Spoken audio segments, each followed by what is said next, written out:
Scary telling.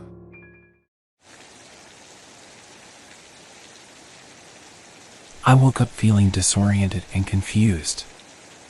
I was in a truck stop diner, surrounded by strangers staring at me with fear and disgust. I tried to remember how I got here, but my memories were hazy and jumbled. Suddenly, a man in a black suit approached me. He introduced himself as Agent Johnson from the FBI and informed me that I was the prime suspect in a mass killing at a police station. He showed me surveillance footage of myself holding a blood-soaked machete, and I felt my stomach drop. I tried to protest my innocence, but Agent Johnson was relentless. He urged me to cooperate with the FBI in catching the real killer, a mysterious figure known as the Eyeless Killer.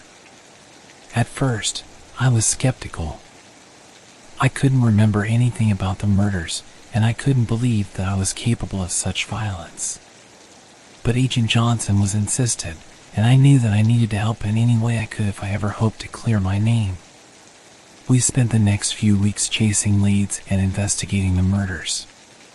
The Eyeless Killer seemed to strike at random, leaving no discernible pattern or motive. The only thing that tied the murders together was the fact that the victims' eyes turned black before they were killed. As we traveled across the country, I started to have vivid nightmares where I was the Eyeless Killer.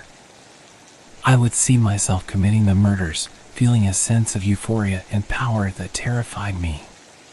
The nightmares left me feeling shaken and disoriented, and I began to question my own sanity.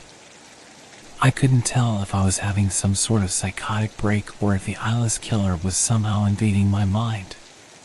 Despite my doubts, Agent Johnson remained confident in my abilities to help catch the killer. He told me that the FBI had been following me for weeks, hoping to catch the Eyeless Killer in the act. But they were too late, and now they needed my help to catch him. I still wasn't sure if I could trust Agent Johnson, but I knew that I needed to do whatever it took to clear my name and put an end to the Eyeless Killer's reign of terror. As we continued our investigation into the Eyeless Killer, my nightmares grew more intense. I started to see glimpses of him everywhere I went, his black eyes staring back at me from crowds and reflections. I felt like I was losing my mind, and Agent Johnson started to notice my erratic behavior. He pulled me aside one day and told me that he was worried about my mental state. I tried to assure him that I was fine, but the truth was that I was terrified. I couldn't shake the feeling that the Eyeless Killer was somehow inside my head, manipulating my thoughts and actions. Despite my fears, we continued to follow leads and investigate crime scenes. We talked to witnesses and gathered evidence, but nothing seemed to add up. The Eyeless Killer was like a ghost, leaving no trace behind. One day, we received a tip that led us to a small town in the middle of nowhere. The locals were wary of us, eyeing us with suspicion as we asked around about the Eyeless Killer. We eventually found a witness who claimed to have seen the killer in action. She described him as a tall, thin man with black eyes that seemed to stare right through you. As we left the town, I felt like we were getting closer to catching the Eyeless Killer. But my nightmares grew more vivid, and I found myself waking up in a cold sweat every night. One night, I woke up to find myself standing in front of a mirror. My eyes were black as coal, and I felt a sense of euphoria wash over me. It was like I was seeing the world through the Eyeless Killer's eyes. I stumbled backward, feeling like I was losing control of my own mind. I knew then that I had to tell Agent Johnson what was happening. The next morning, I pulled him aside and told him about my nightmares and the strange episode in front of the mirror. He listened patiently, then told me that he believed me. He explained that the FBI had been investigating a string of bizarre murders across the country, all linked to the Eyeless Killer. They believed that he was possessed by a demonic entity, and that I might be the key to stopping him. I was skeptical, but I knew that I had to do something. We continued our investigation, but now we were looking for something more than just physical evidence. We were looking for a way to stop the Eyeless Killer once and for all. As we continued to investigate the eyeless killer, I found myself struggling with my own inner demons. I couldn't shake the feeling that he was somehow a part of me and that my own darkness was fueling his actions. One day, Agent Johnson received a tip that led us to a secluded location in the woods. We followed the lead and soon found ourselves face to face with the eyeless killer. He was tall and thin, with black eyes that seemed to stare right through me. I felt a shiver run down my spine as he smiled, revealing a row of razor-sharp teeth. A brutal fight ensued, and I found myself face to face with the eyeless killer. As we battled, I began to realize that he was more than just a physical threat. He was a manifestation of my own darkest desires. I remembered the nightmares where I was the eyeless killer, and suddenly everything clicked into place. I was the one fueling his actions, my own darkness and rage feeding him like a parasite. I fought harder than I ever had before, trying to purge myself of the darkness within. But the eyeless killer was too strong, too relentless. It was like fighting against myself, and I didn't know if I had the strength to win. Just when I thought all was lost, something inside me shifted. I remembered the people I loved, the life I wanted to live. And suddenly, I found the strength to push back against the eyeless killer.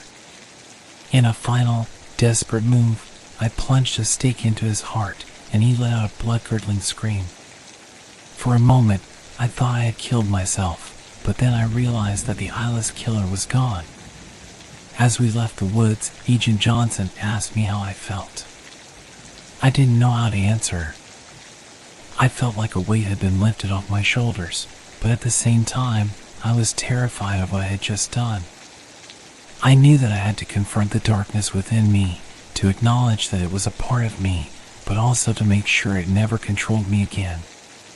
It was a long road ahead, but for the first time in a long time, I felt like I had a chance at redemption.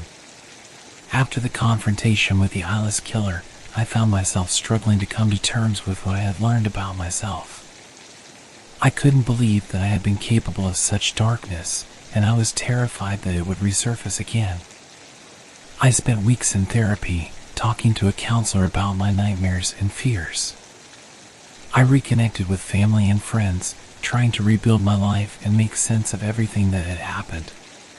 But the nightmares still haunted me, and I found myself waking up in a cold sweat, the memory of the eyeless killer's black eyes burning into my mind. I knew that I needed to do something to move on, to find some sort of closure. So I started writing, pouring my emotions and fears onto paper. It wasn't easy, but it helped me make sense of everything that had happened. As I wrote, I began to realize that the darkness within me wasn't something to be feared. It was a part of me, yes, but it was also something that I could control. I had defeated the eyeless killer, and I could defeat my own darkness too. Slowly but surely, I started to feel like myself again. I took up hobbies, went on walks, and tried to focus on the good things in life. But the fear never truly went away. It was always there, lurking in the back of my mind, waiting for the right moment to strike. One day, I received a call from Agent Johnson. The eyeless killer had struck again, and the FBI needed my help once more. I hesitated, unsure if I was ready to face my own darkness again.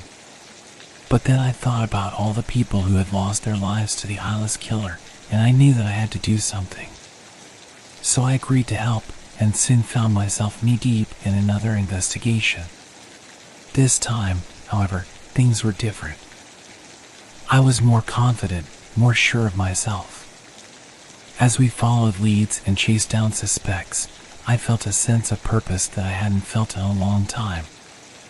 I knew that I still had a long way to go, but I also knew that I had the strength to face whatever came my way. And in the end, it was that strength that helped me confront the eyeless killer one last time. We faced off in a final, brutal showdown, and I emerged victorious. As I walked away from this scene, I felt a sense of peace wash over me. I knew that the darkness within me would never truly go away, but I also knew that I had the power to control it. I had faced my own demons, and I had won. After the eyeless killer was finally caught, I found myself struggling with what to do next. I had spent so much time focused on the investigation, on defeating the darkness within me, that I wasn't sure where to go from here. But then I realized that the answer was simple. I needed to move on. I needed to let go of the fear and the darkness, and focus on the good things in life. So I did. I started volunteering at a local charity, helping out at the soup kitchen and working with the homeless. I reconnected with old friends and made new ones, and I even started dating again. Slowly but surely, I started to build a life for myself. It wasn't easy, and there were still times when the fear and darkness crept in, but I didn't let it control me anymore. I was in control of my own life. One day, I received a call from Agent Johnson. He wanted to meet up, to talk about the eyeless killer case and how it had affected us both. We met at a coffee shop, and as we talked, I realized how much I had learned from the whole experience. I had learned that the darkness within me wasn't something to be feared, but something to be acknowledged and controlled. I had learned that I was stronger than I ever thought possible. As we said our goodbyes, I felt a sense of gratitude towards Agent Johnson. He had been there for me when I needed him most, and he had helped me find the strength to face my own demons. And as I walked out of the coffee shop, I knew that I was ready for whatever came my way. I was no longer defined by my past, by my fears and my darkness. I was in control of my own life, and nothing could stop me.